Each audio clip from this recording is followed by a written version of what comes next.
making us kind of coach? No, I think that my man Robert likes his background right here. You can't have coach behind the busy one. No, that's too busy. I'm not young enough for that anymore.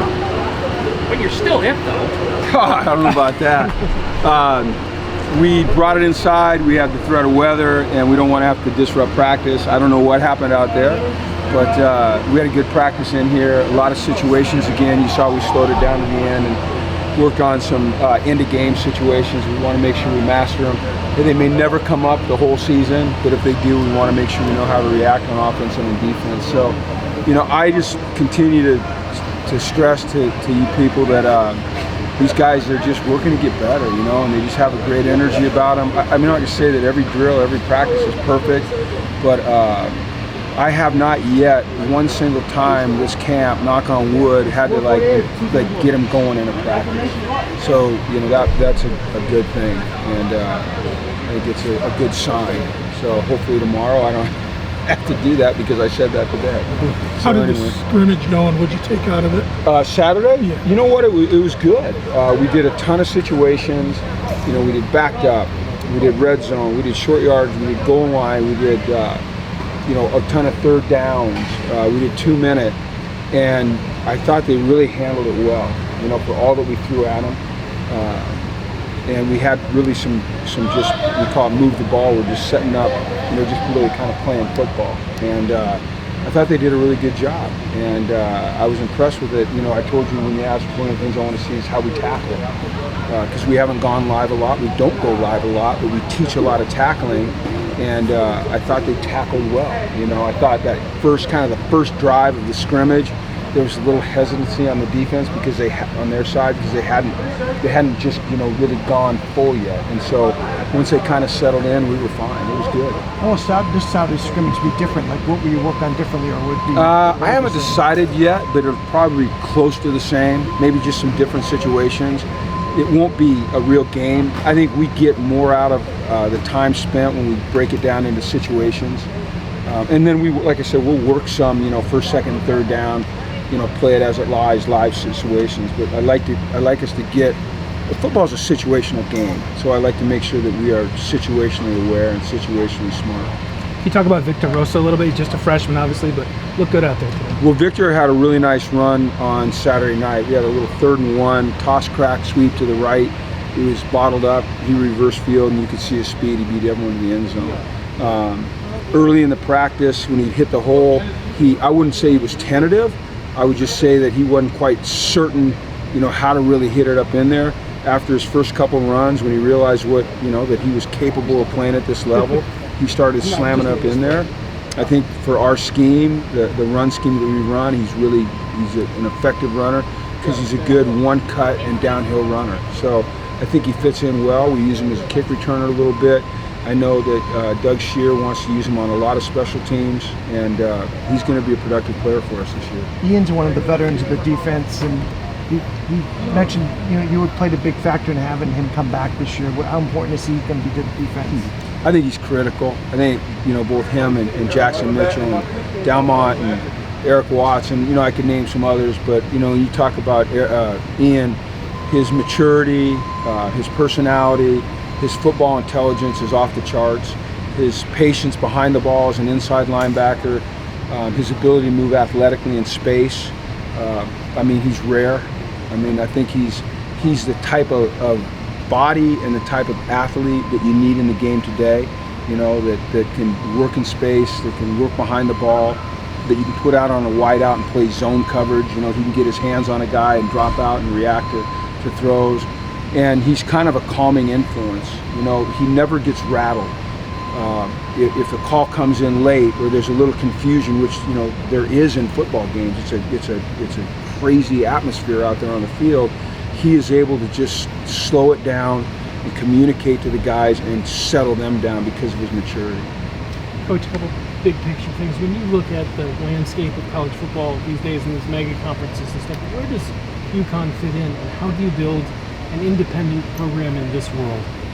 Oh man, yeah. Those are a couple easy ones. I have to think now. It's an ever-changing landscape. I don't know where it's going to go. I would say at this point, like in my thought process right now, it's all about just this season. Earlier in the year, before we got into training camp, of course, I was playing things out in my head like you guys were. I would love for us someday to be in a conference. I think that would be great. But that's for David Bennett to decide. He's going to make the best decision for this school, this athletic department, all of our programs. And right now, I'm just going to coach football. I think one of the real advantages for us as an independent, we create our schedule. And I think if you want to be, if you're a real competitor, which I think our guys are and I know our staff is, and you want to compete against the best, this gives us a chance to compete against the best on our terms, fixing the schedule the way we want to. Certainly it would be great to be able to play for a conference championship, an automatic bowl bid.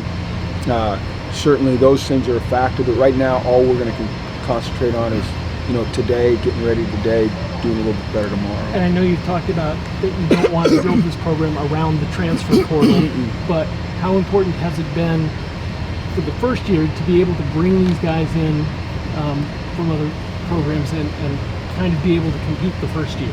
I think it's been critical. And I think we've brought in some players that will help us, certainly. And whether they're starters or backups or role players, we've brought in some guys that are really going to help us. And then I also think this, if you look at the big picture, and there's some guys, when guys transfer in, some guys transfer out. And there were some guys here that weren't getting the opportunities they believed that they deserved, or they've been out recruited or things like that. It gives them a chance to go find a place to play football. So I'm a fan of the transfer portal. I'm not necessarily a fan of how loose it is and just kind of wild, wild west. But I think the opportunities it provides for people are really great.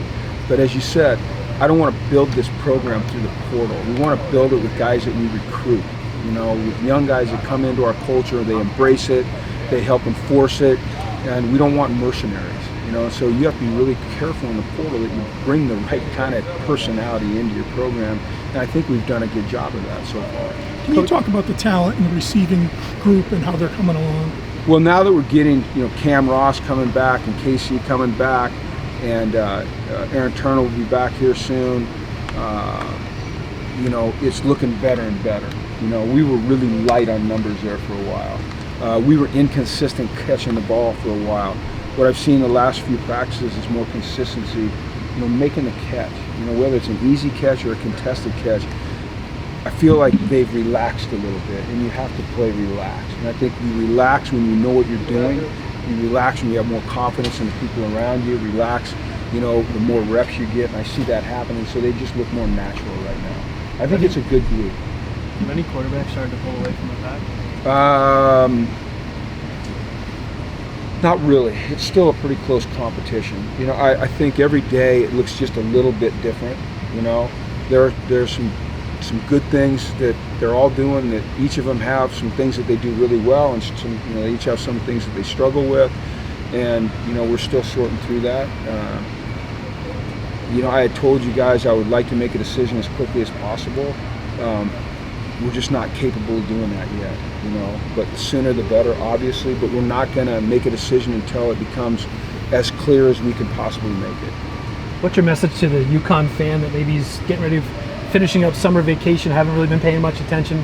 What can you tell them right now as they get ready for your season? I think if they come out to the Rand or they turn on the TV on Saturday and watch this team play, I think they'll see a team that plays with a lot of passion, a lot of grit. They play discipline. They compete like crazy on every single down. I'm never one that predicts results. I'm a 1-0 type of guy. I want to just focus on the game that we're playing. But I think it'll be a brand of football where you walk out of the stadium and go, okay, I see that they're doing some things right there. That's how I feel, as the coach. So I hope they feel that. I hope they come out and support them. I would tell you this, that these kids, these young men, they are committed. They have a great work ethic. They represent their school well. They want to compete. They want to be good. And it is really important for them to feel supported. If this was a group of guys that didn't really care, didn't really compete, it'd be hard to get behind them, but that's not what they are. And so I know this, players feed off the energy of the crowd. Coaches feed off the energy of the crowd. People that tell you that they don't pay attention to the crowd are lying to you, because we do. We feel it. We feed off of it. It makes a difference to us. You talked about your message getting across to the players, and they have good energy all the time. Why do you think as a new staff you've been able to reach them? I think they are desperate to win. I think it's all about the players. I don't think it has really much to do with the staff. I mean, certainly, we try to set an example and set a standard and bring them along, but you got a group of guys that they're desperate to win. And when you're desperate, man, you'll do what it takes. And that's what I feel about these guys, is they're desperate to win. They want it so bad. And those are the guys that are fun to coach. Is there a foundational player or two on the offensive line, be it left tackle or center, who you can really build around? Oh, Christian Haynes. I would bring him up immediately in every conversation when you're talking about really good offensive linemen. Number one, he's a good player. Number two, he's a really good teammate. He's a really good human being. He's tough as hell. He competes like crazy. He calls people out when they're not doing it right. He does it right all the time. I think Val is the same way. He's not as established as Christian as a player yet, but the same type of personality, the same type of work ethic. You don't outwork those two guys. I would probably lean towards Jake as well, but he hasn't practiced much. But I think as he practices more, he has a chance to be that foundational type of guy. Is he out there finally? Yeah, he's out there. Yeah, he's out there. Yeah. Any part of this team that surprised you, like, hey, I didn't know we were this good at that, or I didn't know we needed to work on this more than we should? Every day, I think something surprised me. I think my answer has probably been pretty consistent with this, and will stay consistent today. I've been impressed with the offensive line. I really have. I'd been told things about this offensive line that I wasn't making judgment on. I'd just been told about them. And I see a group that I think is really developing great chemistry. They understand what they're supposed to do. They play well together. We got to keep them healthy, obviously. We'll be getting some guys back. We got Jake back. We're getting Dane Shore come back. He did a little bit today. So that's a group that I've just been impressed with. I like the way they're playing. And you guys all know this. You're only as good as the guys up front, right, on offense. And so far, I feel a sense of confidence with those guys. Jake was working a little like guard today until the snap issues, then you put him back into the center. Is you just experimenting with him there? You'd like those interior guys to, you'd really like to have two centers you can really depend on, but you always want to have your three best players in there, and so Jake is a good guard. So we're just really right now trying to figure out the formula inside, what our best combination is, and then the contingency plans if someone were to go down. So he's got to be able to play both center and guard. All right? That's good. Thank you. Thanks, everybody. Thank you very I appreciate much. you being here.